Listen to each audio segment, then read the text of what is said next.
Hello and welcome to EBTV's presentation of another East Brunswick High School athletic contest. This evening we're here to watch wrestling, and the Bears are taking on the Bombers from Sayreville. This has been a long-standing competition between these two very fine teams in school. This evening I am joined by Stu Kohn on my far side. He needs no introduction in East Brunswick. A graduate from East Brunswick High School, head wrestling coach here at East Brunswick, and one of the leading officials in the state. The good-looking member of our crew this evening is Nick Marone, a senior at East Brunswick High School, and one of the outstanding wrestlers. And by the way, my name is Charlie King, so we'll get to that. Stu, why don't you ask our guest here an intriguing question? Well, Nick, the team's coming off great success last year and lost quite a few seniors, and they seem to be picking right back up on the winning ways this year.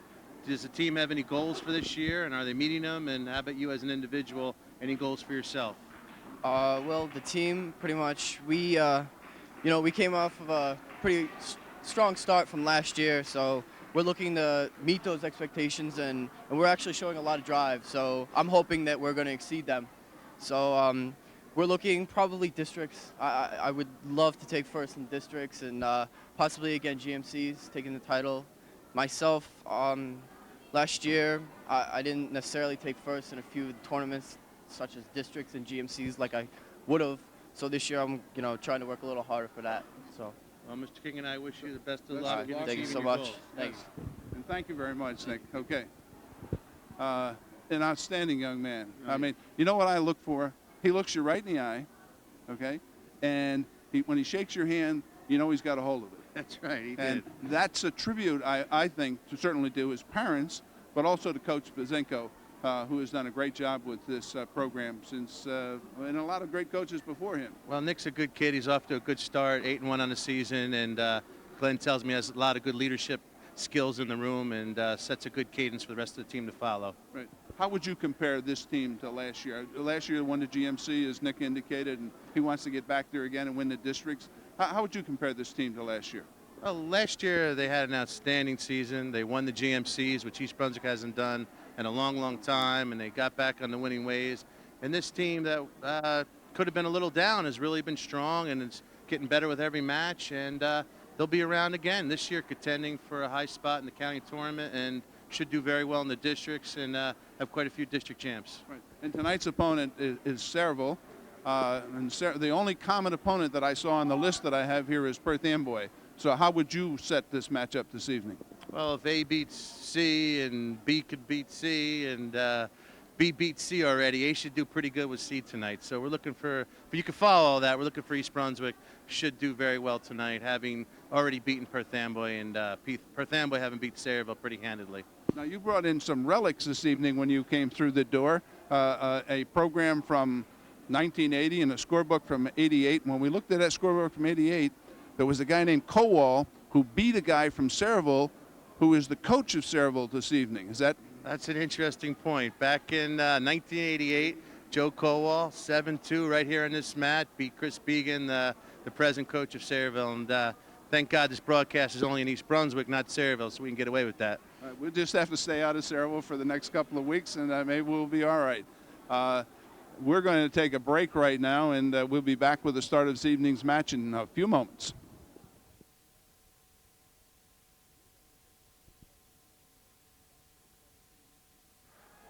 Okay, we're back here at East Brunswick High School. Charlie King joined by Stu Kohn, the official for this evening. As you can see, flipping the green and the red, referee Don Petratelli. Is that right? Pettinelli. Okay. Pettinelli, Dominic Pettinelli. All right, and they agreed before a draw to start at 1:45 this evening. Right. That's fairly new as far as I'm concerned, but I like that change in the rule. Well, it takes the pressure off the big guys that always had to go last in the lineup, and right. It's equally distributed now. Okay, we're going to start here with Jason Shelby for East Brunswick, an 11th grader with a 10-1 record, and he's going against Andrew Beshar, a senior at 3-4. Okay, we're in first period, 2 minutes. We were here last week for the Perth Amboy match. We didn't get to talk too much about Jason because he had about a 30-second pin, and we didn't really get a chance to give him his proper caduce. Hey, he's got a takedown there. And on a nice duck under. Right. Doing a nice job. He's riding tight. He's got him wrapped up in a leg. Doing a leg ride. Oh, whoa. Converts to a tilt. That was If he can bring the shoulders down, he'll pick up back points like he's doing now. You see the official waving his arm. That indicates he's picking up back points. He's got 2 points right now, right? Is that 2 or 3? 3 in the Three. bank. 3 in the back. All right, Jason's up with 1 minute, just about 1 minute remaining in the first period, 5-0. Now, to achieve more back points, Jason has to change his combination, which he did. So if he could take him to his back again, he could pick up a new series of back points. Now, Jason's move before there, he really exposed his back to the canvas. It was a nice move. He worked the legs into a tilt and picked up 3 back points. Right. Okay. Got a lot of confidence to put your back on the mat like that. Jason's got a lot of confidence coming off, coming off win after win. He's really 10-1 and 5 pins, really been just tearing through his weight class. And the Bears have done very well. They've won that North Brunswick tournament there over the holidays and opened up at the beginning of the season down in Neptune. Jason works on a cradle there, just ran out of real estate. So we're going to get a fresh start with 26 seconds to go in the first period here at 1:45. 1:45, it's 5-0 East Brunswick, Jason Shelby. Jason put a lot of mat time in over the summer, really honed in on his skills, and it's paying dividends for him here this year. He's off to a great start. You pretty much have to do that, Stu, these days if you want to be. Well, the middle's fallen out of high school wrestling. You have the extremely good kids that go at it year-round, and the kids that just come out for the season, and we've lost that middle. And Jason fits into that upper tier, these year-round wrestlers that really know what they're doing out there. There's an escape. He gave up an escape with 5 seconds remaining. I'm not sure that was by design. It's not going to bother him, though. He's going to keep staying aggressive and come back at him. Okay. 3, 2, 1, and that's the end of the first period. Just to remind everyone here at East Brunswick, it's 3 2-minute periods. And as you mentioned before, Stu, and we'll pan up there, I think, as we go through the match. Pretty good crowd this evening here at East Brunswick. I'm very impressed.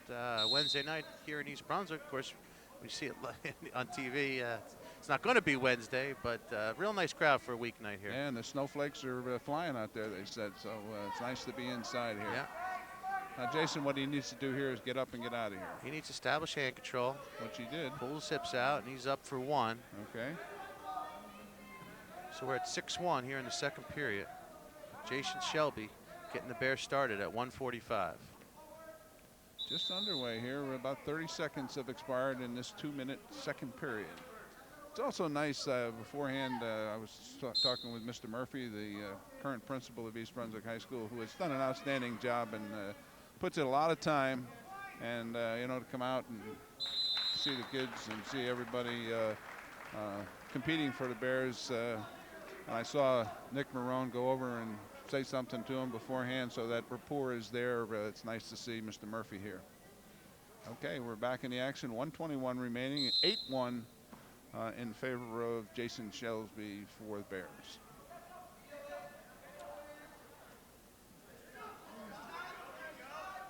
Okay, we're neutral. 1 for the red. You can see in your picture, red this evening signifies the Sayreville Bombers. So we're at 8-2 with 1 minute to go in the second period. Look for Marone to set up a takedown here.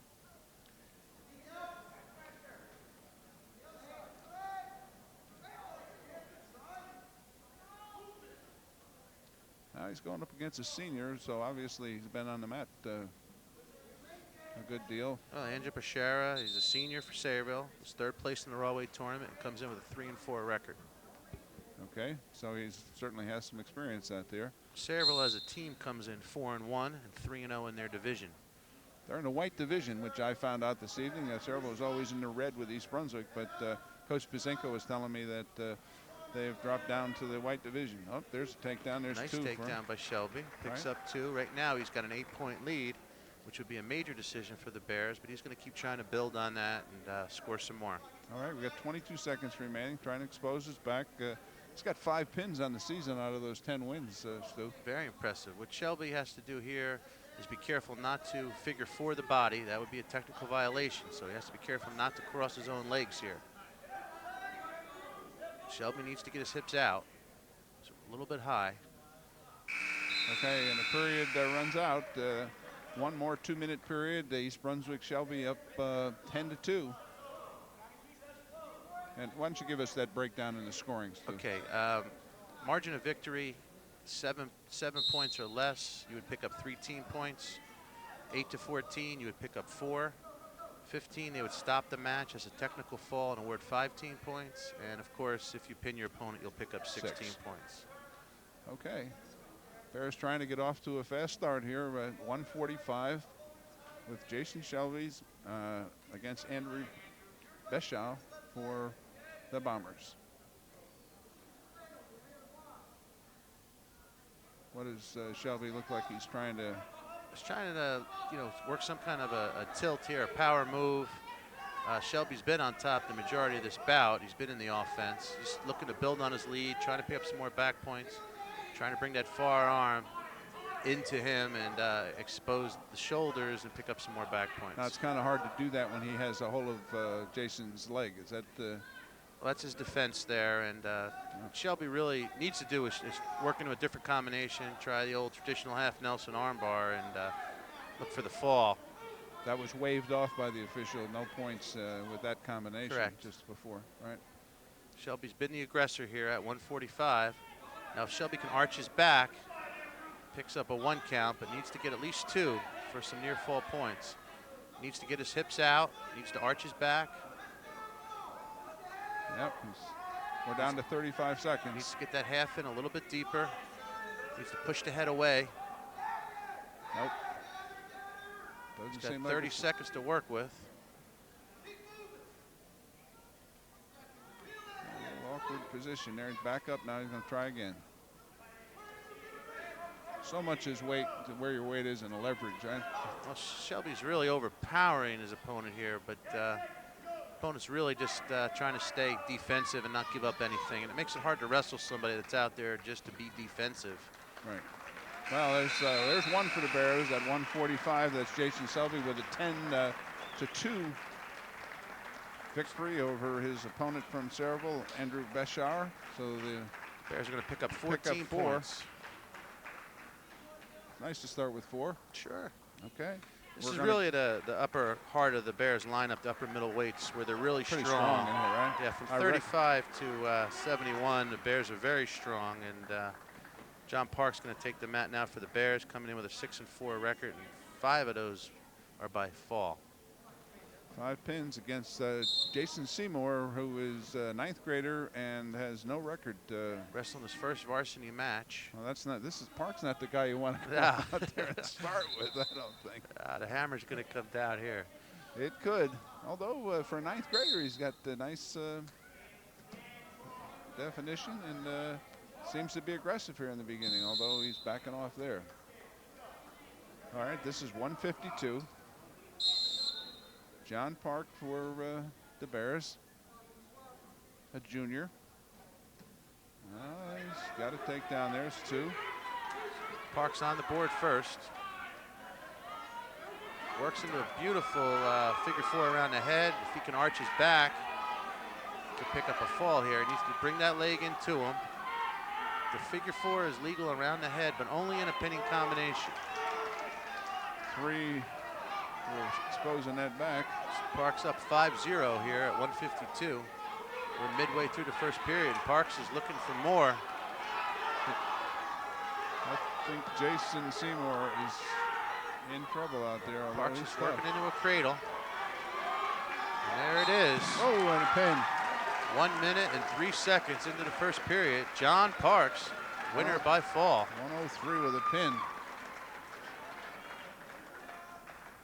And that's 6, puts the Bears up 10 to zip. And as you said, though, this is the strength of the East Brunswick lineup. We got Nick Marone, a young man we spoke to at the start of this evening's telecast, a senior, 8-1, 6 of them by fall. Well, we could have a match here, though.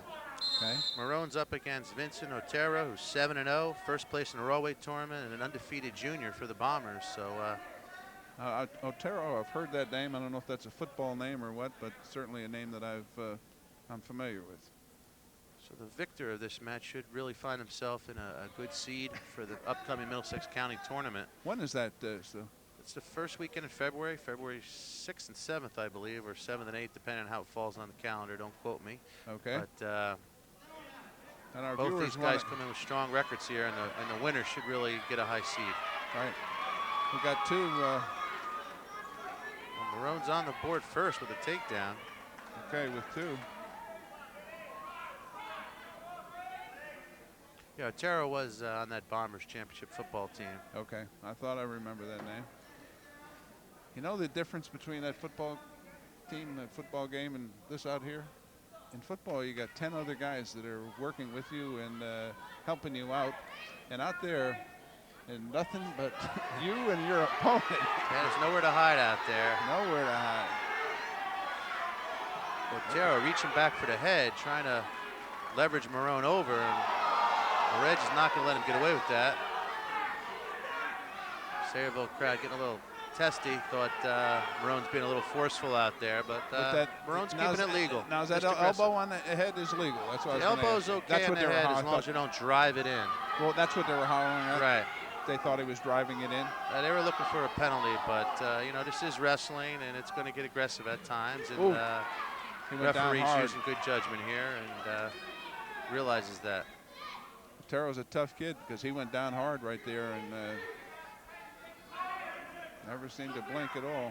This very well could be an upcoming semifinals bout in the county tournament. So these two guys might see each other again and again this season. It's always good to win that first one. Oh yeah, get that leg up. That's the end of the first period. Nick Marone up 2-0.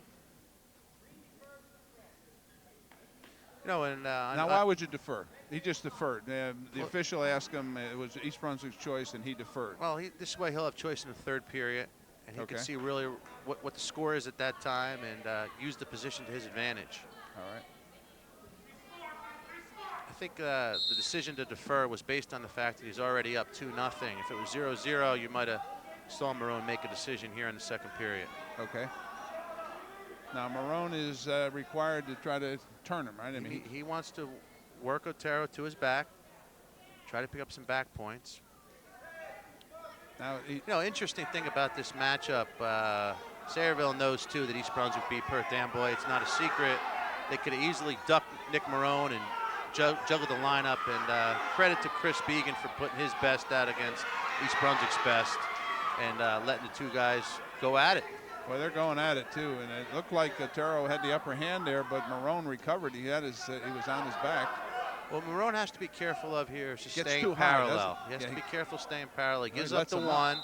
Better to give up the one than the two. We're going to get a fresh start in the middle on the escape by Sayreville. If they go out of bounds, they'll restart in the same position they went out of bounds in. So if they went out of bounds neutral, they'll restart neutral. Okay, and that neutral gave 1 point for Sayreville. So it's 2-1 with 1:10 remaining in the second. Now, in a match like this, it's better to give up the one than the two. So good strategy by Marone. He saw it slipping away. Rather than take a chance of getting reversed, he gave up the one. Okay. Both wrestlers are on an ear-to-ear, head-to-head tie. These two guys are going at each other. It doesn't look like much. Trust me, these guys are exerting all the energy they have. Now, Marone needs to lock up in that crotch to avoid giving up a takedown or try to roll through here. No points are awarded yet. Otero would have to come around and cover the hips to pick up two. Referee feels control's been established. He gave the two. We don't know yet if that was a good call or not, but it certainly is now because he's in a near side cradle. He's met the criteria. And Marone's can step over now. He could pick up two back. And look at Nick Marone. He turned him off. That's with it. Two and back points. Wow. Now what Marone wants to do here is try to lift Otero's head off the mat, make himself heavy. Marone wants to get on his toes, get off his knees, arch his back. That's what he's trying to do. Just ran out of time. But he picks up 3 back points. That's going to put him up 7-3, I believe. 7-5. He gave 7-5? the Sayreville wrestler I don't 2. know. I don't think I that's think we got to correct. get that checked. I think we have 7-3.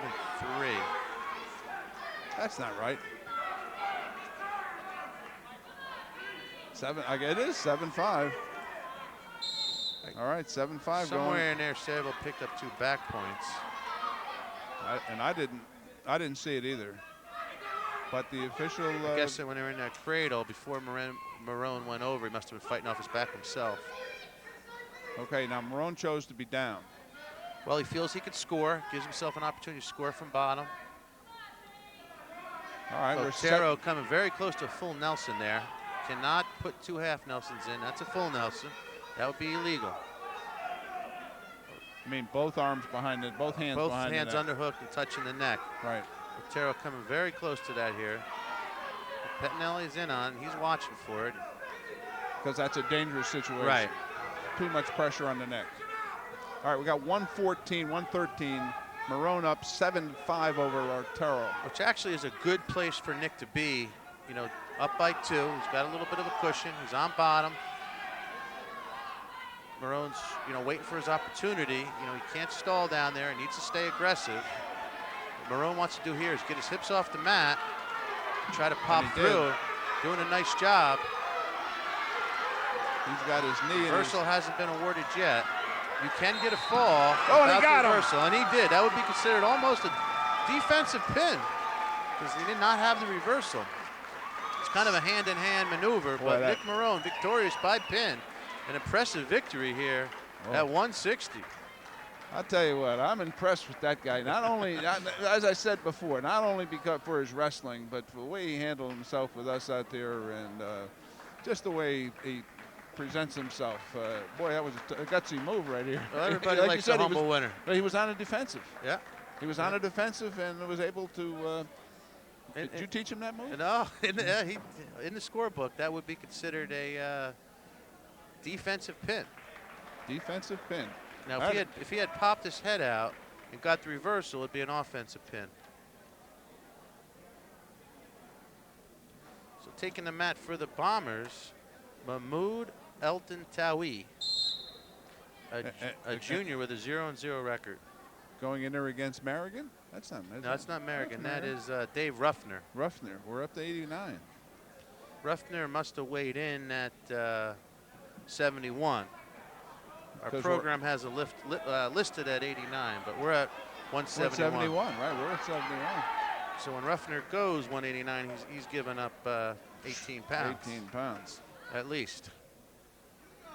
To qualify for a weight class, you can't be weighing less than the weight class below.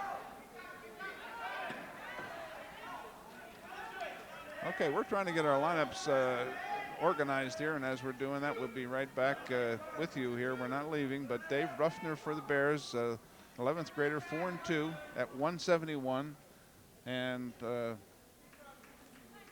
in all likelihood, Matt Merrigan's either going to go up to 189, or the Bears are going to put somebody else in that's not on our sheet. Okay. And we have the right Sayreville wrestler with no record. Mahmoud Elton Tawi. Elton Tawi. Okay. Say that 5 times fast. I'm going to be careful here. All right, the Bears are up 16 zip with 39 seconds remaining in this first period. Just hooked him there, and down he went. Mahmoud in with a head and arm, taking Ruffner right to his back. He's got 2 back points in the bank. So up at least 4-0 here. Now if Ruffner can pop through, as he does, he picks up the escape. Puts him up 4-1. I didn't. Mahmoud. I gave it to him, all right. We saw Dave Ruffner against Perth Amboy, had a very impressive showing for the Bears, came out victorious, 4-2 on the season. 8 seconds remaining. He's got to get control here, pop his head. He's got it. Got it, too. And he's going to pick up some back points here, put him right back in this match. 2-2. So he's up 5-4. That was impressive. Yeah. Right at the end of that period. It's 5 unanswered points for Ruffner, getting off to a down, get himself in a little ditch there, 4-0, back and take control of this match, up 5-4. Kind of got caught a little bit in the beginning there. Again, our official, Dom Pettinelli out of the Northwest chapter. Doing a fine job so far. Certainly is. We're 5-4. Bears up as a team, 16-0. Trying to pick up another win here at 171 with Dave Ruffner, a junior. Turn him over. He keeps coming. Oh. 1 point for Sayreville. Ties it up at 5-5 with the escape. Rolled right through that one. That's all the drills you do in a room, right? You do those roll throughs. And No, there's nothing like a good hard wrestling practice. Put you in shape. that's true. What we've seen so far of the Bears this year is a team of really good stamina, well conditioned, and it's been paying off for them in the third period. Great third period wrestling team this year. Same kind of takedown. He popped his head out. That's 2 more for Ruffner taking Elton Towie right to his back from the neutral position. He's going to pick up some points here. He's got a lot of time to work with. 41 seconds to go. and that's a long time if you're on your back. What Ruffner wants to do here is try to get around the head, pick up that half Nelson, and get that head off the mat, and he's got it. Ruffner wants to, again, lift that head up, try to arch his back. Ruffner needs to look up at the lights, get a nice arch in his back, make himself heavy. Elton Towie doing a nice job fighting for Sayreville. Now you're going to do that by getting on your toes and getting your back up. You get the most weight out of your body on your toes. Hinge. As Ruffner picks up the fall with 8 seconds to go in the second period. So record that at 3:52. Puts the Bears up 22 to zip.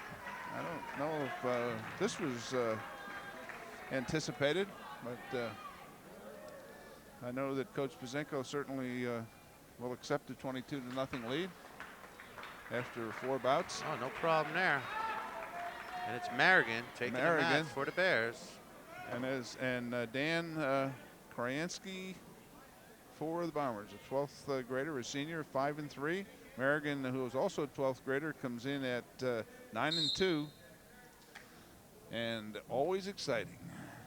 Always exciting. Very aggressive. Matt's an aggressive wrestler. He gives you the full 6 minutes out there, and he just keeps coming at you. And 4 of those 9 wins were by fall. So Marigan's he's a tough guy. Middlesex County finalist a year ago. Yeah. Oh, it's great to see him do well. Oh, yeah, there we go.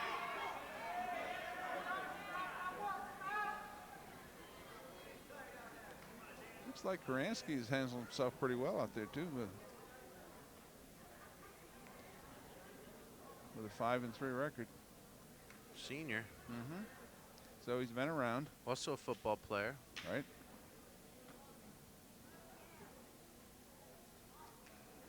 Whoop. It's at 89, so American's giving up a few pounds here. 2 points for Sayreville.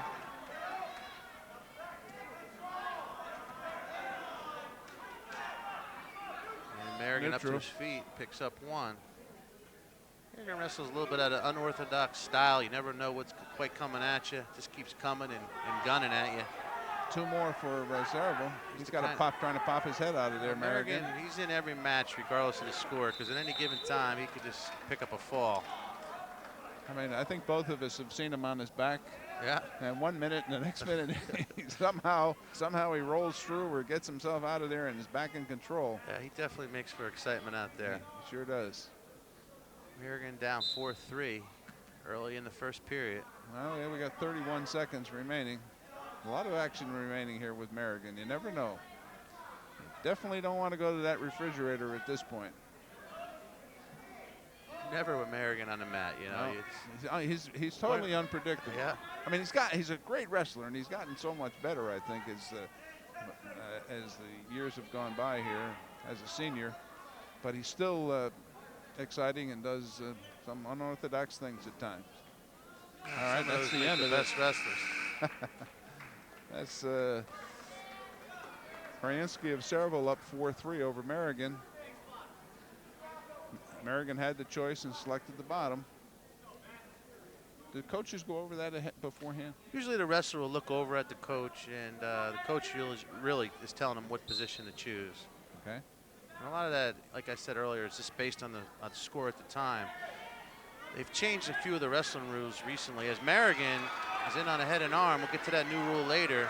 Merrigan is, just like we said, at any given time, that score doesn't matter. He can just pick up that fall. But Merrigan has that head and arm tight. He's up right now, right? He's up 5-4 when he's got back points certainly, and trying to get the pin. Has he got enough leverage? Well, what he needs to do is get that tight and start walking towards the head. He needs to get his feet out. He needs to get his feet away from the Sayreville wrestler. Try to arch into him and start walking towards the official. With his legs. His legs have to go towards the official. What we call in wrestling, he needs to tee off. Right now he's a little parallel. He needs to come more to a T position. Does he put that leg, his right leg over? Pin. That's it. Actually, That's wanted to what put you the said. right leg under, yeah, but he started get that. listening and it worked. Yep. Of course, Wow. you can't hear us, but sent it in with mental telepathy there. Another pin with, I didn't see exactly how much time remaining, but It's going to take us to 2:15. we're at 2:15. See if the Bears can build on this 28-0 lead, and it might be tough with Nick Starace on the mat for the Bombers, who's 8-0. Against Tony O'Jay, is that the O'Geel, I believe. O'Geel? 3-6 with 3 pins on the season. Starace quickly in on a takedown.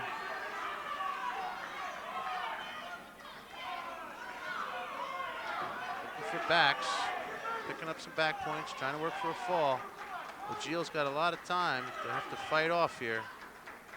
We're just 25 seconds into the first period. If you've ever been on your back, it's a long 2 minutes out when there. you're looking at those lights, and some guys trying to. Some guys can tell you how many lights are on every roof of every gym in Middlesex County. Wow, that was a quick one. What do we have? Nick Starace takes his record to 9-0 with a pin, getting the Bombers on the board at 38 2:15. seconds, 37 seconds, I believe.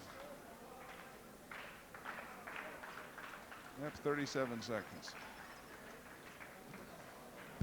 So the Bombers pick up that 6. 28-6. We're at 275. Dan. Okay, Steve DeFilippo for the Bears. DeFilippo? DeFilippo, 275 against Dan Lopez, a 12th grader, 3-4. A regional qualifier last year, so he's been around a while.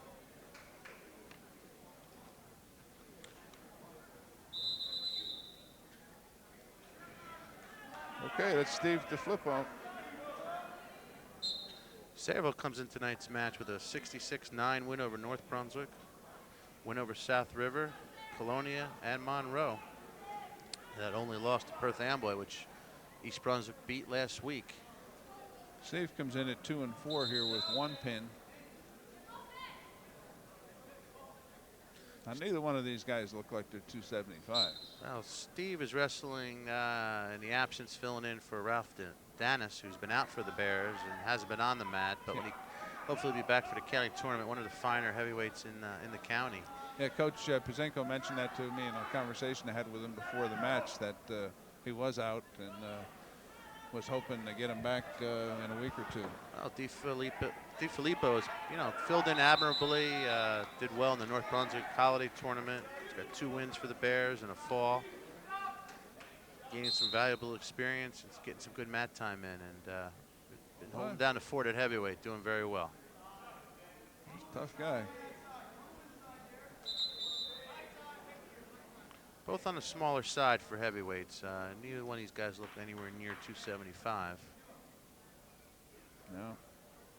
What would you say? What would be your? I'm gonna go. Geez, put me on the spot here. I'm gonna go 220 for Sayreville, 240 for East Brunswick.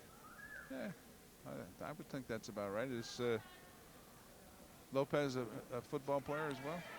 The Sayreville team is just dominated by football players. Actually, the only wrestlers not on the football team are the 3-pounder, 25-pounder, 30-pounder, and the 189-pounder, and everybody else is a football player. All right. We have little asterisks in our program denoting the Sayreville football players, and the lineup is just dominated by Bomber football players. That's how they keep them in shape, I guess, Yeah. right? Well, they'll get Lopez as a senior, so. Sayreville's been one of the dominant teams in the county in football for the last few years. And isn't that interesting, because when you and I can remember when Sayreville couldn't beat, well, I hadn't beaten East Brunswick, I know, for years. That We was were always like one of 20 those- and 22 or 23 and 0 at one time. And It was always one of those gimmies. I think Artie McInerney was, we played over in Sayreville, and whatever could possibly go wrong that day happened to go wrong. It was one of those days, but that's the only time I can remember Sayreville in football handling the Bears. But they certainly, their program is outstanding, as you indicated, have dominated the upper divisions here in football. So you might see something different here. If this first period ends 0-0, Charlie, and the wrestler for the second period might not defer like we've seen in the other bouts, because that new rule I was alluding to earlier, whoever scores first will have choice of position in overtime. Should a match go overtime, in a 0-0 match, you want to take a choice. I was surprised to see the Sayreville wrestler defer. He should have tried to have the points on the board first, and he should have made a decision. He looked to the coach there for guidance, and he actually gave the coach the thumb up that he wanted to be on top. So coach said, "Yeah, go ahead." You have to adjust your positioning to the rules and to the score. Right. I'm not so sure that was the place you want to be. Well, you know, I was kind of trying to read Coach Pazinko's expression there, and he comes kind of leaving it up to up to Steve out there as to what he felt comfortable with, and sometimes that's. Well, this might be his strongest position, and maybe he feels he could turn him. Maybe he can wear him down. You know, with having a little bit of a weight advantage here. Okay. We're at 1:38 in the second, no score. Now, if Lopez can spin around him, he'll pick up a reversal here. He's got to do it in bounds. Referee's going to give him one. Good call. Now, what was that? Was a stall for? That was neutral. Once they face each other, DiFilippo said DiFilippo, sorry, keep getting that wrong, had lost control there. Okay, so there was a neutral position established. Had nothing to do with the fact that No. backing out and so forth and so on. DiFilippo has just lost positioning. Okay. Now he's got to be careful also about backing out of there. I mean, if he does that. Well, DiFilippo's been the aggressor here. He's been coming at Lopez, so let's hope he can convert that into a takedown here. All right.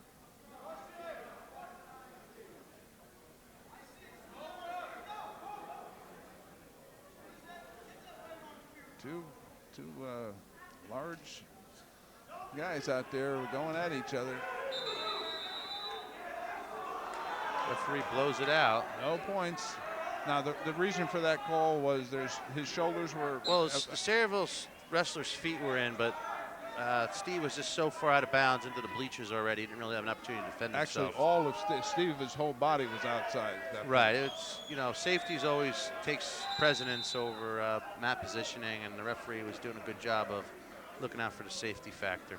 Now, what was the indication there with the fist in the air? He felt Steve was backing up, and he warned him for stalling. And if it should happen again, it'd be a 1-point violation. Okay. On your feet, all your movement has to be forward or sideways. You cannot make backwards movements.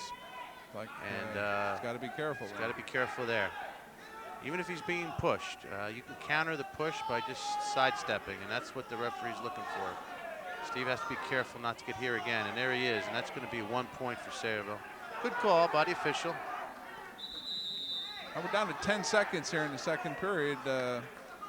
Dan Lopez up 2-0 over Steve DiFilippo of the Bears.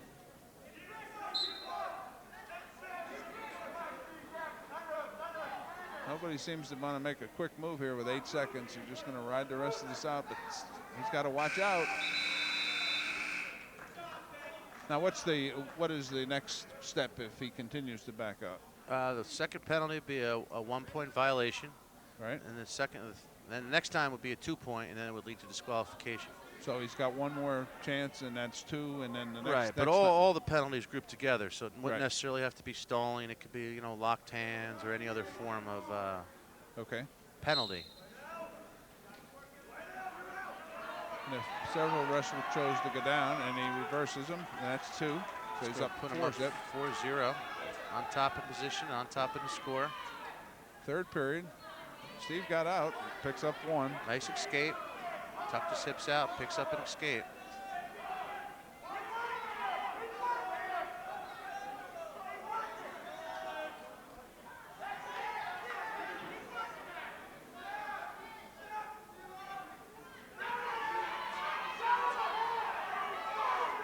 Sayreville trying to work in for a double. Ran out of room.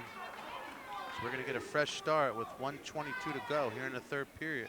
All right. Sayreville up 4-1. East 4-1. Brunswick up in team score 28-6. Steve is kind of grimacing out there. Looks a little bit winded. Well, we were alluding to earlier, that 6 minutes is a long time. I'm out there. When you're out there by yourself. No place to hide. Well, these guys have been going at each other. They have 2 big guys that have, they're working hard.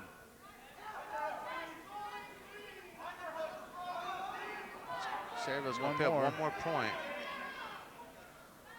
So the next Next would be 2. will be 2. Okay. Probably not likely to see that, but one never knows. 48 seconds remaining. He's telling him now he's got to go at him. Got to circle in. Okay.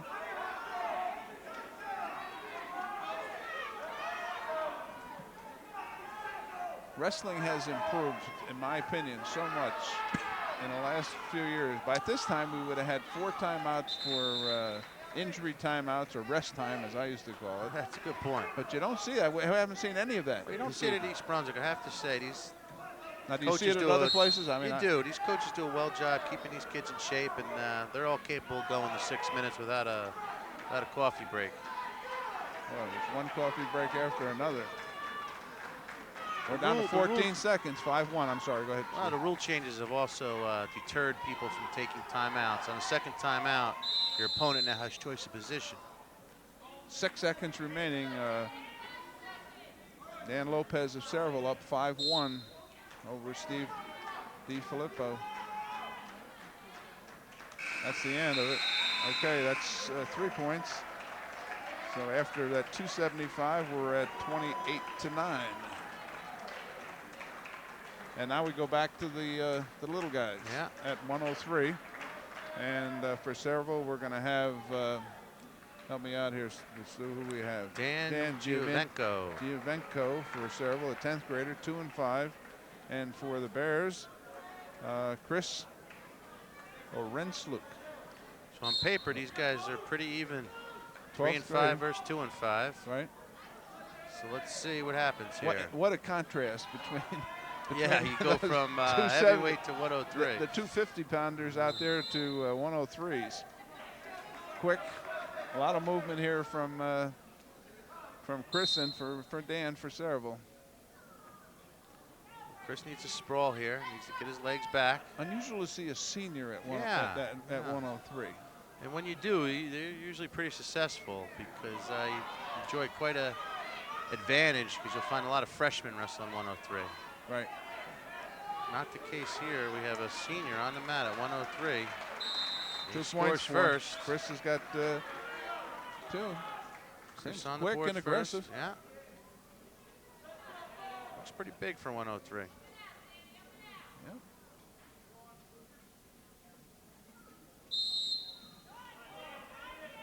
I noticed when I was writing the lineup down, I saw 12th grade. I said, gee, that must be a mistake. And I said to Coach Pazenko, we got a senior wrestling 103. He said, yeah, he's a senior. Now you remember Lou Shuckman, right? Oh, yeah. Had Lou great success Shuckman. for the Bears Wow. back in the 70s, 103 pounder. Mm-hmm. Went on to Princeton University. Outstanding. What Chris can't do is lock his hands. That would be a locking hands violation. Whenever you're on the mat, unless it's a pinning combination, you can't lock hands. The Sayreville is close to a reversal here. Nope. Chris doing a nice job of recovered popping nicely back from through. that, Yeah, yeah. nice recovery. It looked like he was in trouble. Chris working a half, using that half to his advantage. Just ran out of room.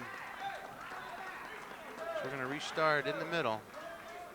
With Chris in control, 52 seconds remaining in the first period.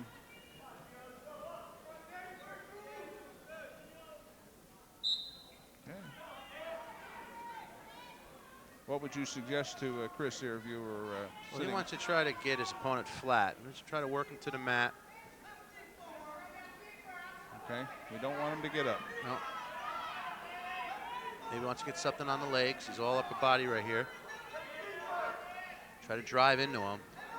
That's where he wants him, right there. Now he wants to try to slip in a bar or a half there. What does he want to do with you said cover his legs? Well, as he's well? having a hard time keeping Giovenco in the middle of the mat. And every time Giovenco gets in trouble, he's jumping out. So Chris needs to make an effort, keep his opponent in the middle of the mat, give him more room to work. And spun right around. Reverse right there. Nice reversal by Giovenco. 2-2 here with 14 seconds remaining in the first period. Nice job. Nice sit through, turn in. He's going to pick up at least one here, Gotta if pop not his two. head. Picks up, his foot was out. Good call, very good call by the official. Matter of inches there, another 2 inches, he would have picked up the 2 reversal instead of the 1 escape.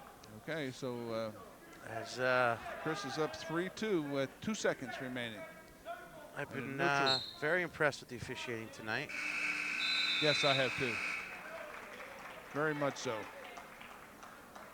You know, they say the best official is the one you don't see out there, and Dom's doing a nice job of staying kind of invincible. Is this your group here of officials? No, he's not. He's out of the Northwest chapter, so he probably does most of his officiating in the western part of the state. All right, we're into the second period. East Brunswick, Chris is up 2-1, or 3-2, excuse me.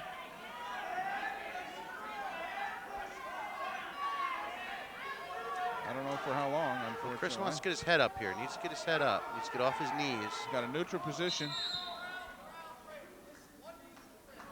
Okay, it's 3-3, 1:39 in the second period.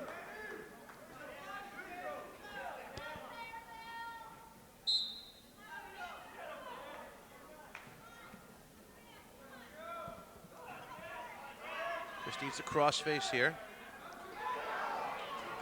You don't want to be under your opponent. He wants to, he needs to reposition himself, try to scoop, cut the corner. Nice job by Chris. He's going to pick up 2 points here, right on the edge. He's got the nice 2. Nice job. If he could pull him back in, he could pick up some back points. Unable to pull him back in, but he goes back. He goes up 5-3 with 1:13 remaining in the period. Very competitive match, Sue. Yeah. Both guys are quick and they're pretty strong.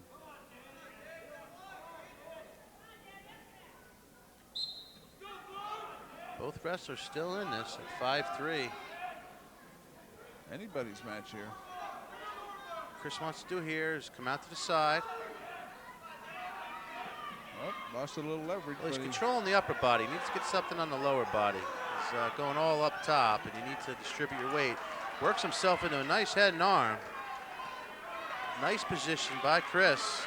Got 48 seconds. Got plenty. That's a long time to be looking at those lights. Good pinning combination there. He's in a really nice position. Wants to try to get his butt off the mat, make himself heavy.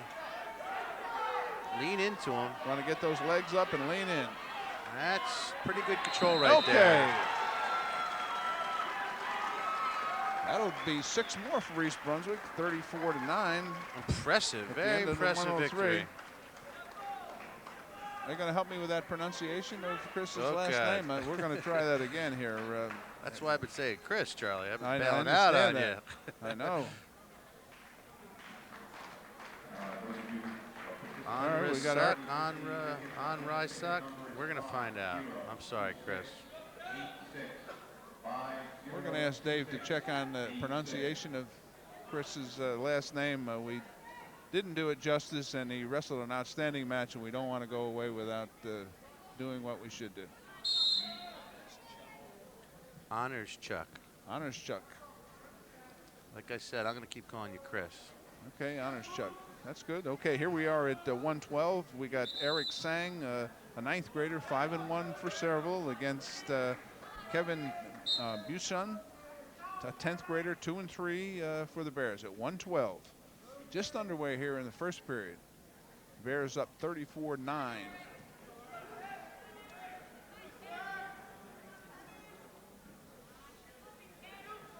All right, East Brunswick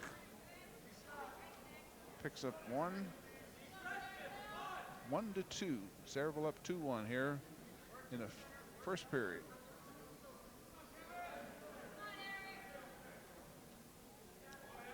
Kevin Buson is long, isn't he? Yeah. Is that the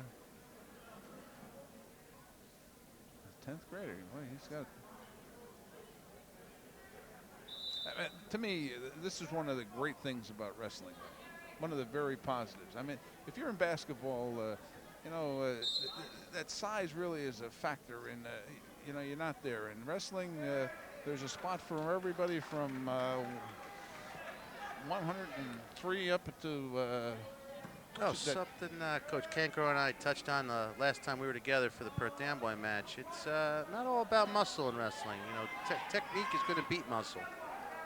Good leverage, good penetration. There's a lot of components to go into being a successful wrestler. And nothing beats mat time. You got to get out there and just wrestle and wrestle and wrestle. And that's going to make you a better wrestler. And that was good leverage on the part of Sang, who just picked up 2 more and it leads 4-1 over Kevin Buson of the Bears. Whoop. Wrestlers both out of bounds. Go back to the middle and restart. Sang will be in control. Kevin needs to get up and get out of there. I saw him cross his feet. I don't know if anybody at home picked that up on the screen. Is that something that you teach? The East Brunswick wrestler, Kevin, was down in a down position and crossed his. That's just a matter of what he's comfortable with. Might be something he used to set up his next move. Does a nice job of escaping here. He's up. He picks up another one right Saved before by the the buzzer. bell. Saved by the bell. Okay. So Eric Sang going to take a 4-2 lead over Kevin Bussard of East Brunswick into the second period here at 112, with East Brunswick on top in this dual meet with a commanding 34-9 lead. Okay. Waiting for the whistle. The whistle starts the period. 2-minute duration each period, 3 of them.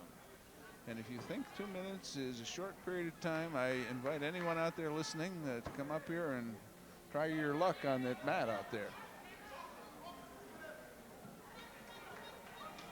2 minutes is eternity. All right, what do we got to do here for the Bears to get back in control? Well, first thing Kevin has to do is establish hand control. Hand control, meaning? Tie up the wrist, tie up Sang's wrist, try to tie up his hands, try to cut off his moves. Okay. Wants to get his hips out, wants to get his head up off the mat, and wants to pop out and explode. Okay. Sang is riding parallel here. That's something that he has to be careful of for getting called for stalling. Whoop. You need to stay out to the sides when you're wrestling. We're going to try in between the action here. We're talking about Chris Began, coach of Sayreville, wrestling for the Bombers back in 1988. And if I have this book in front of me, I'll give you some of the Bears names in that lineup. Now, he wrestled at what? That was against Cowell at what? Cowell, that was at 130. 130. Rounding out that lineup for East Brunswick at 103 was Brian Mintz, Greg Salzman at 112. Mintz, I remember. Joe Capodanno at 119. Right. Keith Myers at 125. Joe Cowell for the Bears at 130. Mark Winters at 135. Right. Dave Goldstein at 140. John Fabriel at 145. And of course, you remember Walter Toto. Walter was Toto. at 152 that night. The coach. Rob Perez at 160. John Ritchie at 171. Mike Beckman at 189. And Sean Smith at heavyweight. Taking us back in time 15 years real quick. 15 years, boy. Goes quick. 1988. There's a lot of good wrestlers in that. Searching at home before I came up, and I really wanted to bring an older book, and just can't find it when you need it. But I was trying to find one from back in Jay Doyle's day, and I know it's around the house somewhere. So maybe next time. Maybe the next time. Kevin trying to work in for a throw, and just wasn't in deep enough, and Sang came around for a takedown to bring the score to 6-3. 6-3. Here in the second period with 30 seconds to go. Kevin wants to try to do here is pop his head out, step over the back. Well, come out the back door. Used to try to kick his leg free. Sang with his Sang is trying to leg control tied that up. leg, right? Yeah. Which we can see on the screen here. 10 seconds to go here in the second period. Kevin needs to just try to pop through. A little explosion. Great camera work by Paulie up there. He's he's the best. He's right in on it. And Cindy. Oh, Cindy's up there now. We got the. Well, the Bears are also coached by Joe Shatari, Andy Scanlon, and Matt Pazinko. Managers Katie Wentz, Lauren Clay, Liz Levin, Gina Guido, Kate Avalone, and Jillian Pennington. And we've mentioned that head coach a few times. Pretty good wrestler in his own right. Oh, yeah. Went to North Carolina, Chapel Hill on a wrestling scholarship.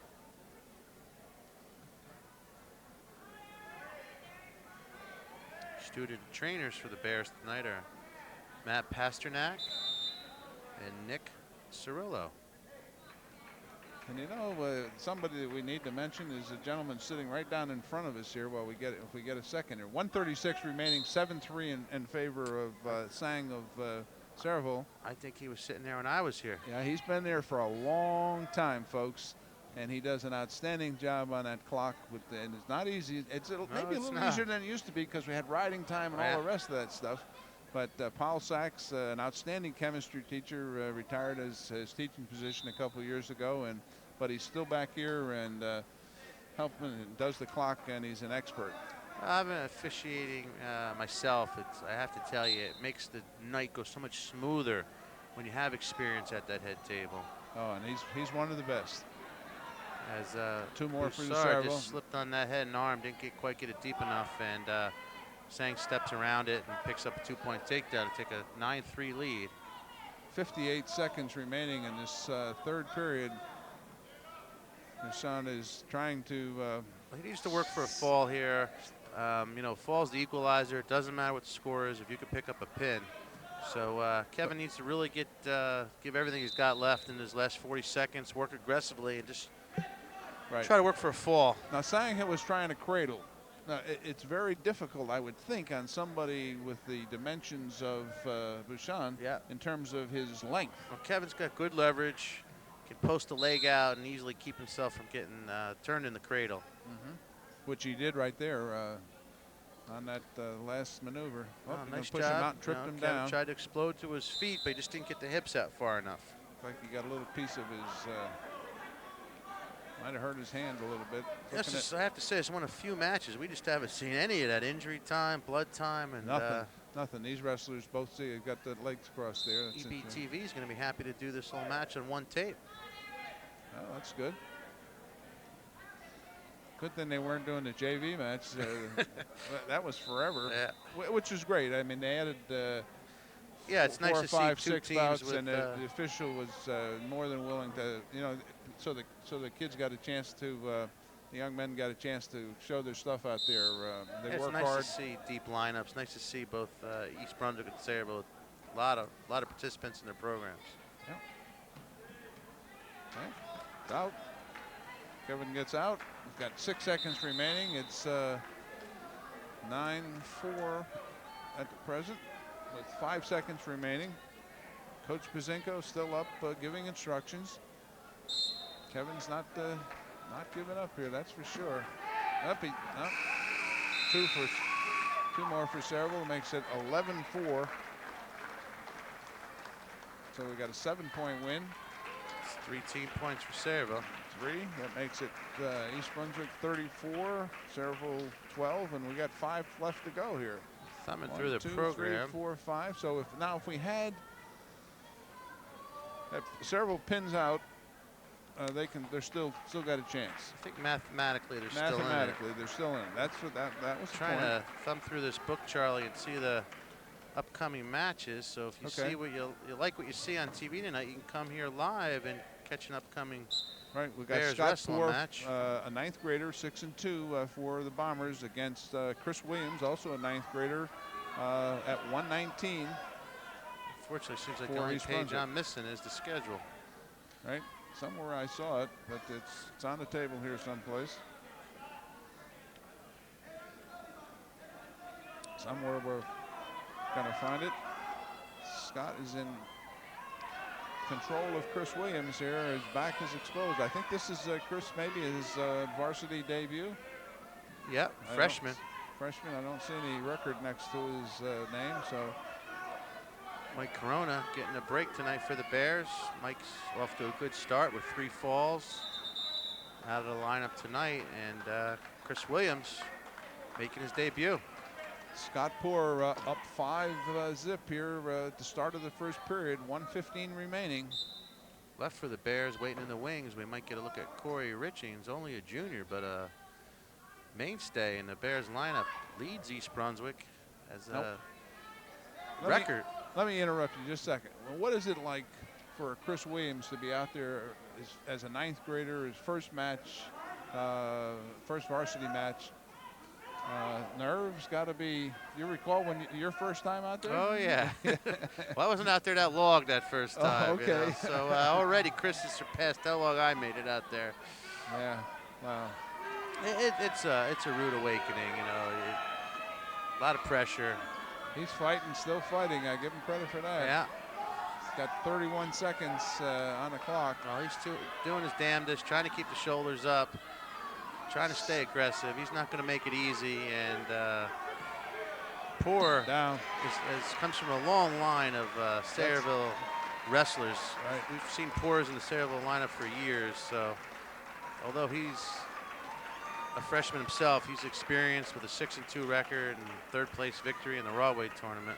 34-18, so Sayreville trying to get back in this with a pin at 119. We're at 125, and is. And it looks like with the dual meet. So we're saying we got Corey Richings here. No, it looks like Corey's going to get a break tonight. There is a 25-match limit Right. to the amount of bouts a wrestler can wrestle, and with this one out of hand or a little bit one-sided right now, Coach Pazinko is going to give Corey a night off, but not to take away from anything with Corey. I was alluding to earlier. Only Sean a junior. Sullivan for up 2-0 right away here. Corey holds team records and wins, 17 of them in 2002. Team points, 82.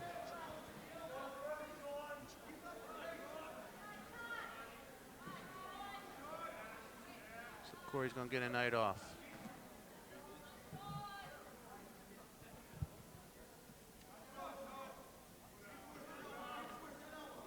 Todd Marriott wrestling for the Bears.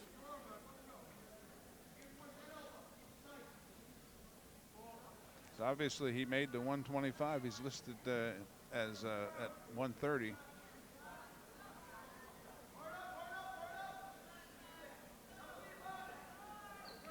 So a little bit of strategy comes into play with your better wrestlers and win and advance in these tournaments, and being conscious of the 25 rule. Glenn Pazinko using strategy, and it's a good opportunity. If Corey's got to sit somewhere, this is a good place to have him do it. And a lot of that is where they started. If they started at 103, Coach Pazinko might not have had the luxury of that time to be able to sit Corey. Being they started at 145, only a few bouts to go. Good coaching decision to give Corey a night off here. The only thing I would add to that is, sometimes you out-strategize yourself here. There's still a chance here. Oh, there could be more strategy than meets the eye. Yeah. Maybe if the Bears don't win this bout, we'll see Corey up at the next weight class, which is very possible. That's possible. Okay. So there's a lot of strategy as Yeah. a coach sitting over there. You got to use everything and take it all in and determine what you want to do. Very possible we will see Corey up a weight class, which is also part of the strategy. Controlling the matchups. So we'll see what Coach Pazinko has up his sleeve. Well, we got Sean Sullivan up 2-0 at the end of the first period for Sayreville. He's a junior at 4-1, and he was a region qualifier last year for Sayreville. So he's obviously been around, got some experience, and that's a tough district to get out of to make it to the regionals. You got Old Bridge in there, and South Brunswick, who's really strong in wrestling, and South River, one of the stronger districts. So if you make it out of that district into the regionals, a pretty tough wrestler. Todd Marriott is a 9th grader. Getting some experience out here today at 125. Sean Sullivan is up here in the second period with 1:33 remaining, 4-0. Marriott keeps working to his feet. Does a nice job getting his hips out. Now he needs to extend his leg. He had his leg out there and just didn't finish it.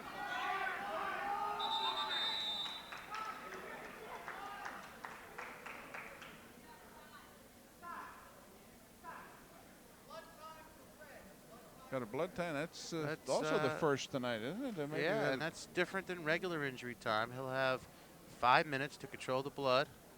Stop the bat as many times as you want. Just cannot exceed 5 minutes. If it was a regular injury, you'd have 90 what would happen seconds. at the end of that 5 minutes? He would be disqualified. Okay.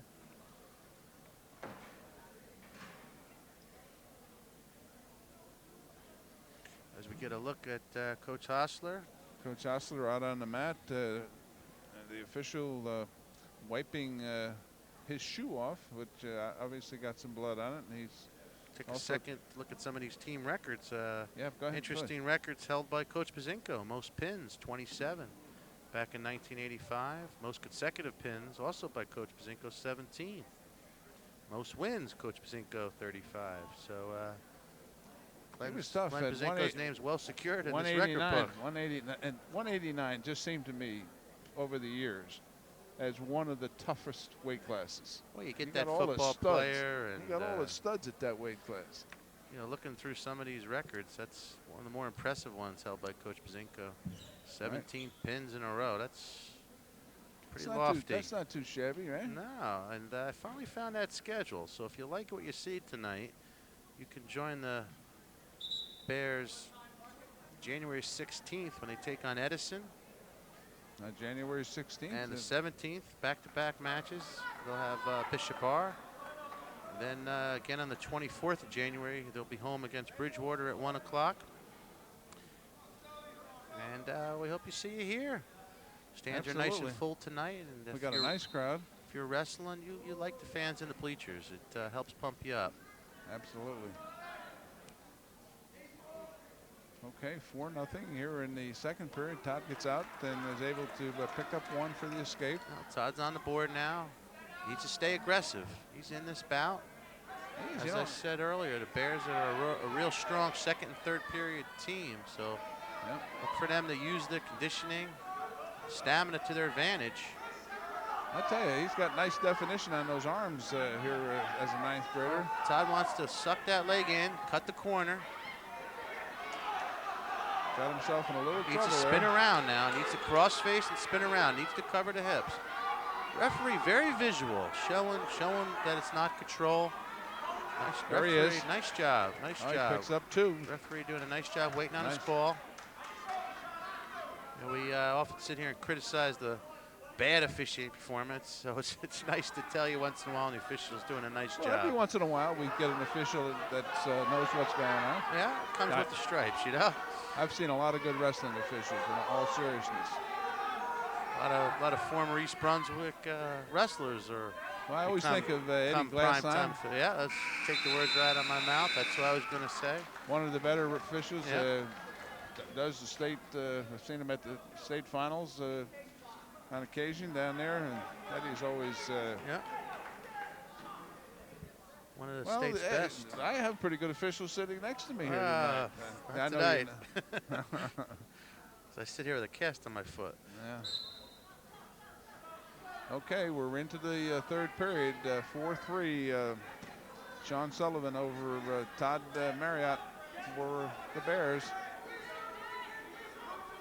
As that crowd gets bigger and bigger, that officiating job gets harder and harder. Oh, boy. Get a lot more coaches in the room. Nice job by Marriott. Picked up 2. He's up 5-4. Todd Marriott, ninth grader. Todd Marriott with 5 unanswered points. Take a lead here in the third period. Todd using his stamina, well-conditioned athlete, using it to his advantage here. We had a packed house here one day. It was a very close match, and everybody was screaming and hollering, and the official called timeout, and he'd come over, and I was standing here. I think I was athletic director at that time. He said, that guy's got to go, and this match is not going to be continued until he leaves. So I had to go over and convince this gentleman who was an East Brunswick fan that it was necessary for him to leave, or else we were. And he, oh, Well, that is actually the job of the site manager. If the official feels a fan is Right. being uncooperative, unruly, and a nuisance, the official is not to kick the fan out himself. He is to go to the site manager, and it would be the site manager's responsibility to have that individual removed from the gym. right, which he did, and eventually the gentleman did agree to leave, and the match continued. But it was not going to continue until that happened. So Marriott just gave up a reversal. right. So he's got 45 seconds to get one or two back, either to tie this match or take the lead. Marriott needs to establish hand control. Needs to explode. Doing a nice job, trying to step over, trying to cut the back. Nice And job. he did. Nice, very Picks nice. up a Navy ride. Still does not have control yet. Needs to come over to hips. He's got 27 seconds to work with. Needs to high leg over. Needs to cross face here.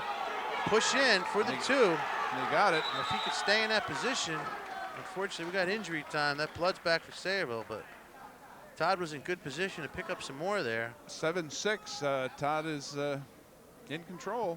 So we see the 18 seconds remaining. blood coming out hard on the Sayreville wrestler. Just to finish that point, Yeah. just a second. That was a So good that point. if- I'm glad we're back to it. No, so that official is Yeah. in charge of what's going on, and he's going to make sure that this match or any match is conducted with class and in a sportsmanlike manner. The official's jurisdiction time is from the time he pulls into the high school or the school parking lot and to the time he signs the score book. At the end of the match. So I've seen incidents where officials have walked in the room and saw a wrestler trying to make weight, running around the gym in a rubber suit. The match hasn't even started yet, and I've seen officials disqualify the wrestler. Mm-hmm. So they have a very, my point being, they have a very important job, and it's nice to see an official as absolutely competent and in charge as we have here this Yeah. evening with Dominic.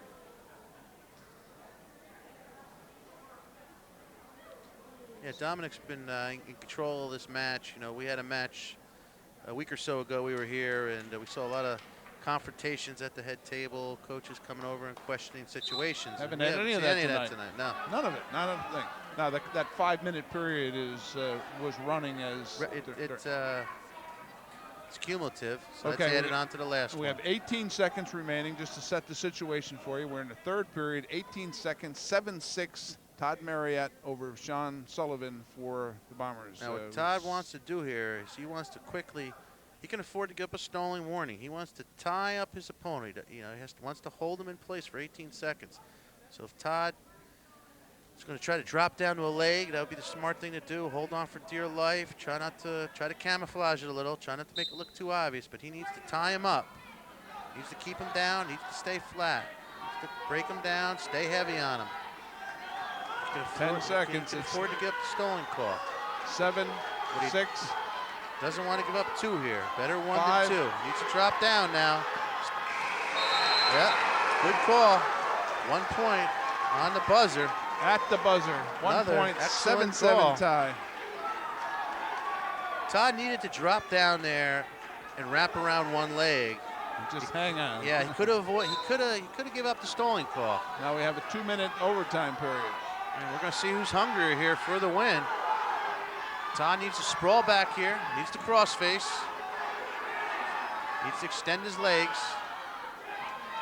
And that could have closed Sayreville out of this match, no matter what happens in the next 3. Well, Todd not making it easy on himself here. He's gonna have to fight for this one. But you're saying he needs to go to Well, he had it won there. He let it get away with 1 second left. stalemate. You know, he could have tried to Okay, stall. We got 130 stall. Right, he didn't know. 131 remaining in this overtime. There's a certain art to stalling. You just have to make it look like you're Now not. it goes the whole 2 minutes, correct? No, if It's the first one to score. first one to score. Okay. If no one scores in 2 minutes, we're going to go to a 30-second tiebreaker. And the 30-second tiebreaker, Sayreville would have choice because he scored first.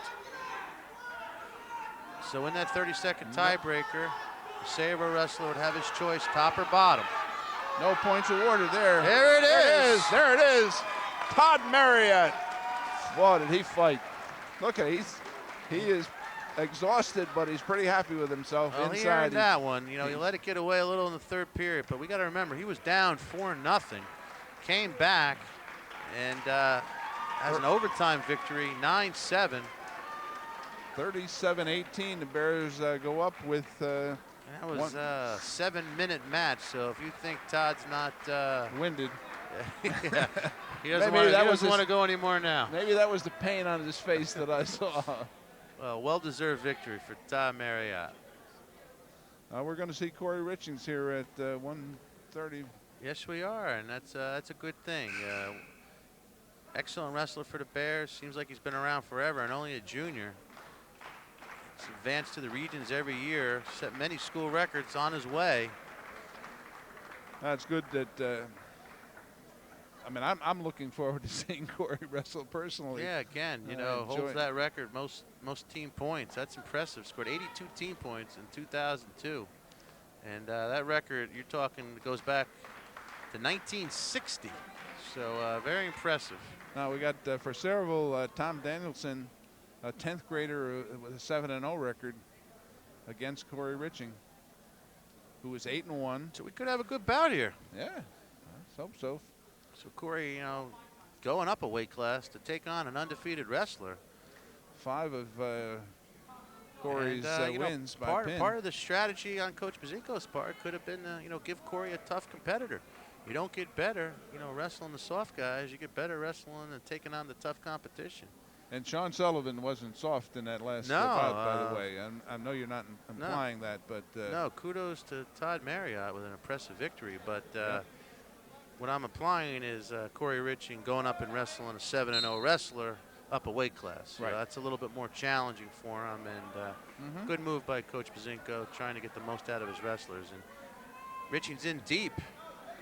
Give him that exposure at that other weight class. Needs to pull him back in to pick up his 2. He's only in on one leg. He's got to try to pull him in. Look for Corey to try to trip here. Now, if you go to those seating meetings, does this count an additional point if you go up in? Sure. Beat a tougher opponent. That's going to help your cause in a seating meeting. Okay. Sometimes that seating, by the way, for the GMC tournament or even for the districts or whatever is critical. Well, sometimes the weight classes just don't get seated right. You know, East Brunswick, you know, is 0-1. I'm sorry, 1-0, or what's their record we have? East Brunswick's record? Yeah. 1-1, I believe. No, it's. The program's got it wrong at 0-1. Yeah, I know they beat Perth Amboy, so that can't be right. They beat Amboy. It must be 1-1. They lost to Stevens. 1-2 maybe. But the point I'm making, regardless of the record, is, you know, Sayreville comes in here 3-0 in the division, and sometimes it's a little inflated in those seating meetings because of who you wrestled. 1 and 2. 1 and 2. Right, they lost to Stevens. Right. The coach was telling me, and primarily because of the heavyweight that's out. Well, the competition factor. East Brunswick's wrestling, you know, a very competitive schedule. Not to take anything away from Sayreville, but you know, their victories are over the more inexperienced fraction of the county. Right. 4-1, Corey Richings up here in the first period, 33 seconds. That's one of, you know, Corey's strong positions, is on his feet. Real good working takedowns. Also uses that leverage, long wrestler. Yeah. It seems like most of the studs in the county are right around Corey's weight. You know, all of them are deserving of being districts and region champs, and unfortunately, while a lot of the quality in Middlesex County is all in that same weight class, 119, 125. Jeff Zanetti from JP Stevens, state contender. Joe Bubenheim for Woodbridge at 125. So some of the best in the county are all around that same weight as Corey. Justin Abrezniak of Old Bridge. So good to see Corey getting some tough competition here, get him ready for that competition coming up. Right, 6 seconds remaining. Corey up 4-2 here in the first. There's nothing happening, no points being awarded there. Nope, still neutral. Control. I think Corey thought he might have had control. Yeah, he needed to work up a little bit higher. The referee He's not going to give anything here He's tonight. been consistent. You know, Yes, he's not he gonna has. give those points until Absolutely. Corey works up over the hips. Oh, well, hey, we're at 1:30. Corey Richings against Tom Danielson of Sayreville. 4-2, start of the second period.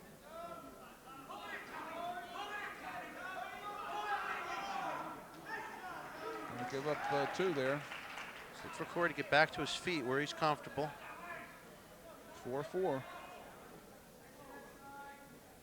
Corey's one of those wrestlers, goes at it year round. You know, wrestles in the clubs, wrestles in the summer tournaments, and that's what's going to make you better. Okay, we're tied at 4-4. 1 for East Brunswick.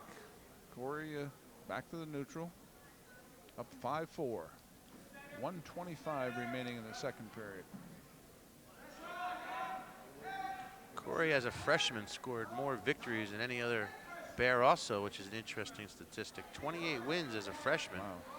I remember not too long ago, you didn't even see a freshman wrestling at the remember- varsity level. I remember the first one in East Brunswick.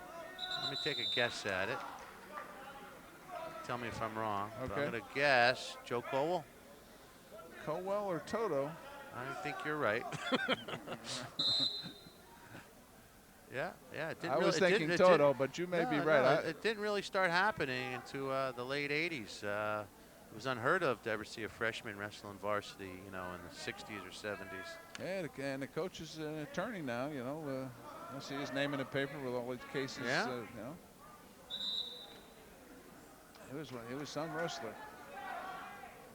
Trying to He find. liked to pick those ankles, if I remember Yeah, right. he'd Huh? pick them from anywhere. Anywhere. Corey, only a junior, and I'm looking at his career win total, 58. He's already in the 50 win and over club, and he's still going. He's got this year and next. So by the time Wow. Corey leaves the high school, Mark Gensler's record of 88 could be in trouble. Okay. We're gonna have to 7-4. He's Mark Gensler is going to have to send Tanya Harding over, I think. that's something here. I don't know. Corey's got he's closing in on him. He just, to me, seems so confident. Yeah, out he's there. just a natural out there. He's just knows the positioning, has himself in good positioning at all times. You know, he's wrestling no slack here, and he just floats out there. Yeah. No points. 7-4 with 7 seconds remaining in the second. You know, he's just making it look like he's not exerting any energy He out there. really does. He looked like, well, he's kind of sleepwalking through this thing. But you get out there with him, you'll find out what you may be sleeping.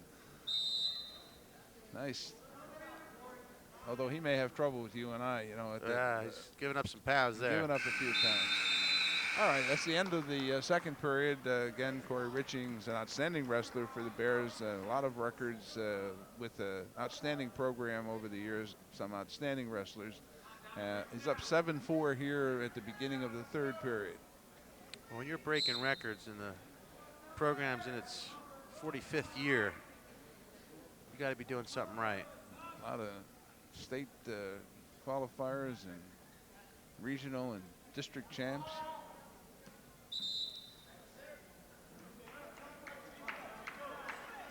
All right, no points awarded there.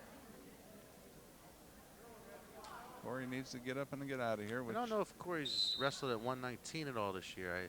He's listed in the program at 125, and I know he's at 130 tonight. I'm not sure. Not sure. Needs to get his hips out here. Sayreville has 5 seconds to bring his opponent to the mat, or he could be called for stalling. It's the offensive wrestler's obligation to bring his opponent to the mat. I like those black socks he has there, Corey.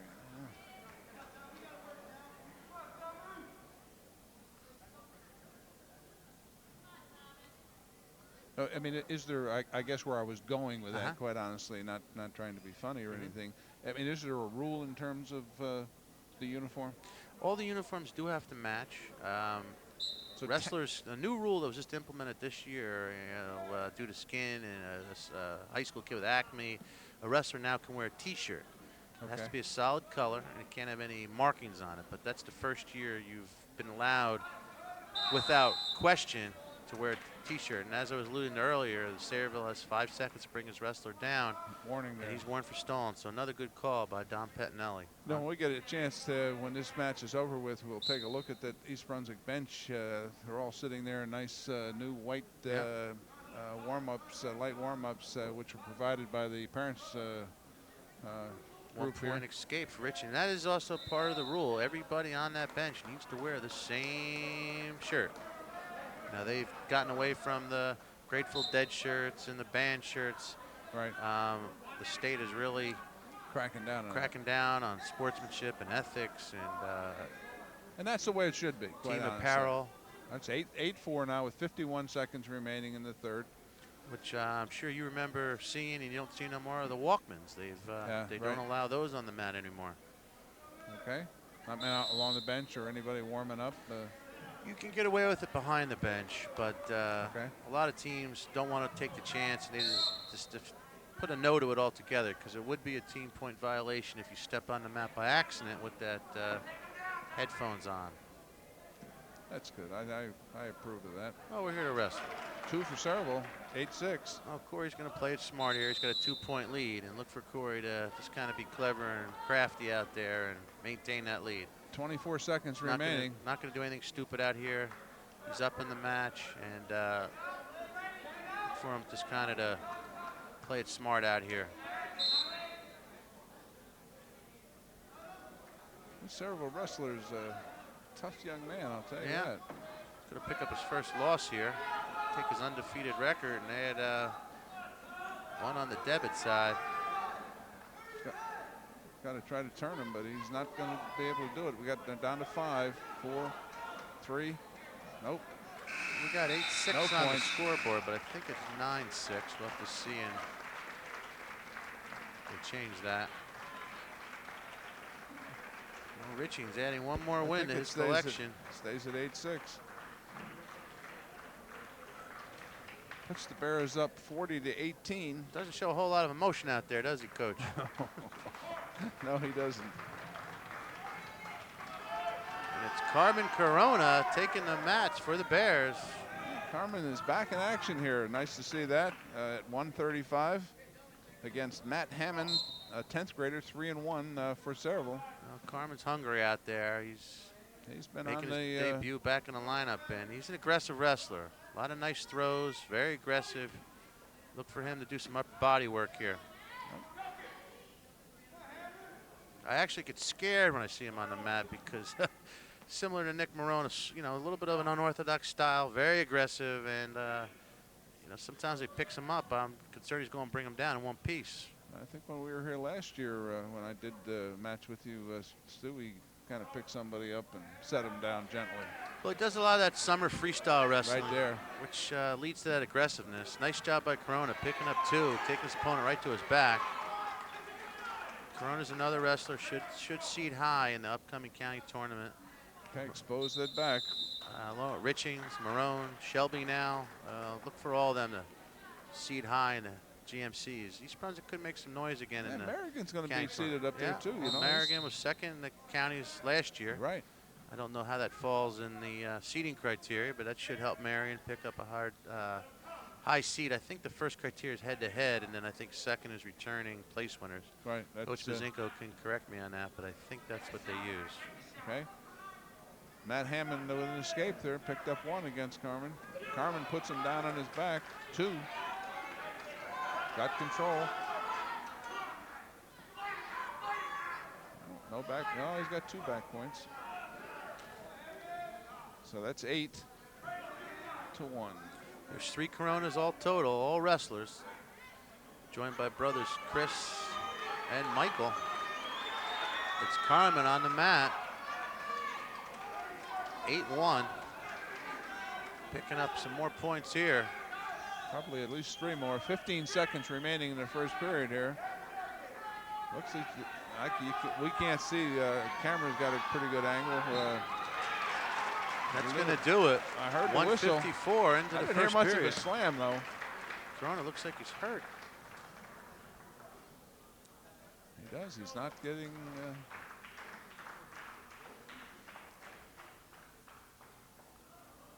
Nice to see him pop Oh. up. He's Got bloody. got a lot of Got a lot of blood. blood on his face there.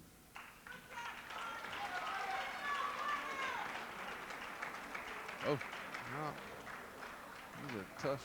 wrestled through it. And He certainly did. somehow found a fall. I don't know where they.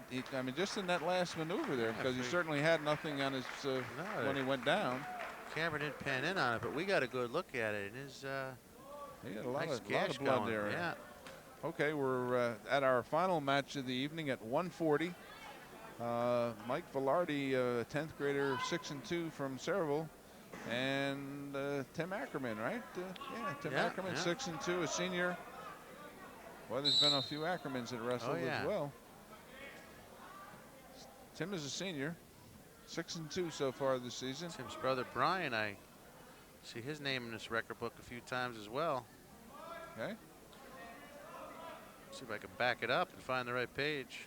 Okay, East Brunswick up 46-18, and this is the final match of the evening at 140 pounds. Most team points in a career, Brian Ackerman, 207. Most wins, dual meet wins, 46 by Brian Ackerman.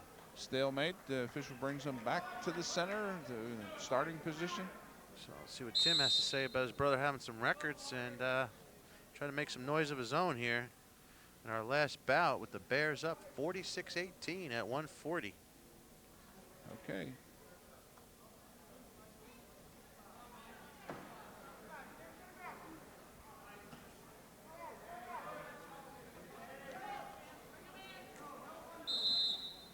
Nothing yet. Certainly a lot of action, but no points. Official rule him out of bounds. Mike Velarde, 6-2 on the season for Sayreville, a sophomore, second in the Rawway tournament. Yep. Tim Ackerman comes in at 6-2.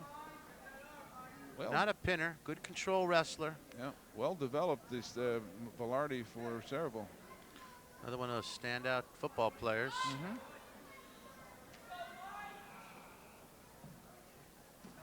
Nice throw, hip toss. Ackerman, right. Good hold by the Got off official. of that. Good hold. Waited to give the 2. 2-2, so he's up. Velarde's up 4-0. When in doubt, officiating always pays to hold your call. If it's a takedown, it's going to be there a second later. Give it too soon, and you have egg in your face. Right. So nice weight by Pettinelli.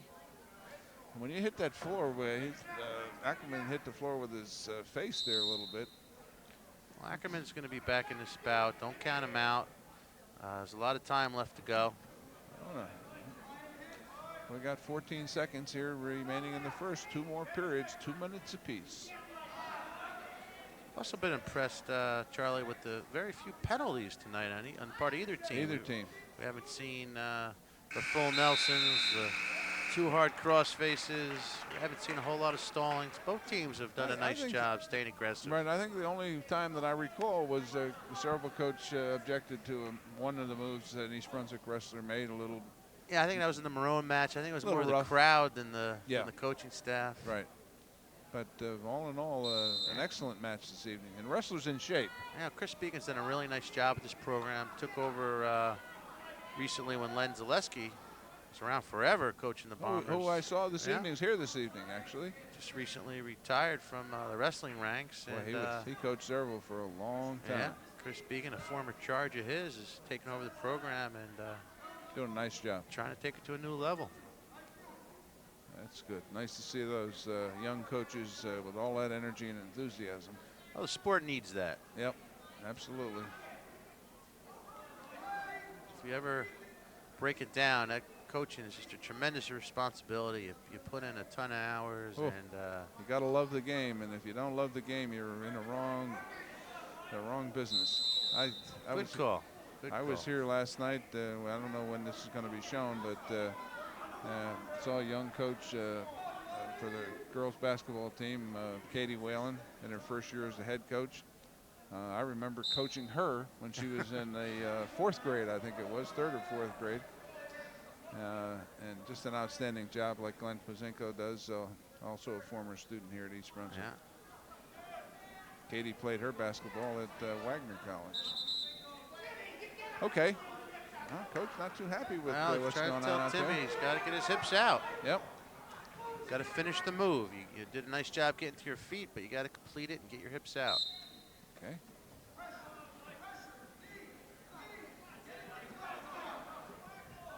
Timmy with a little bit under a minute to go here in the second period, trailing 4-0, needs to get aggressive. He does appear to be just a little passive, although Velarde's a tough. Nice job. He's out, and there's He's one. out. Now he needs to continue. He needs to stay aggressive. Needs to set up a takedown. Needs to come at him. Sayreville's already been warned for stalling, so if Ackerman could stay aggressive, could pick up a point by default, you know, just on the stalling violation. So Right. Ackerman needs to really keep coming at him. He really needs to work hard and just keep shooting and attacking. If he can pull those legs back in bounds and keep his toes in, he'll pick up a takedown. Referee will give him a few seconds. No. That's the end of the period.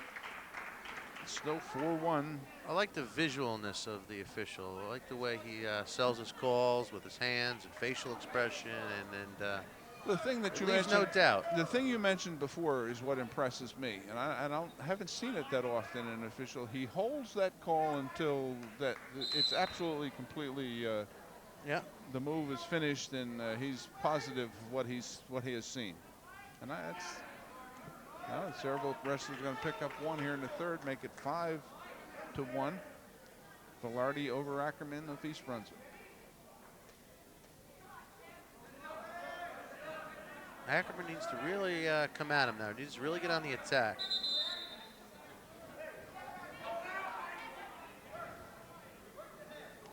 Okay. They said East Brunswick is home again on Saturday. Was that the right?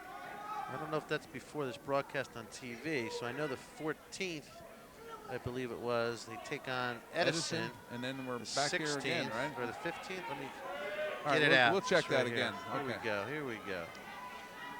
You keep talking. I'll keep looking. All right, we got Ackerman is trying to pick up some points here. Ackerman in deep on the legs. If they go out of bounds like that, he should pick up the 2, as he does. So Ackerman 5-3 trailing with 1 minute to go.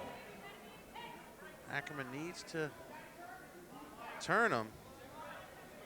16th against Edison at home, and I don't know when you're going to be seeing this on your TVs, and Bishop are on It should be Saturday and Sunday right now.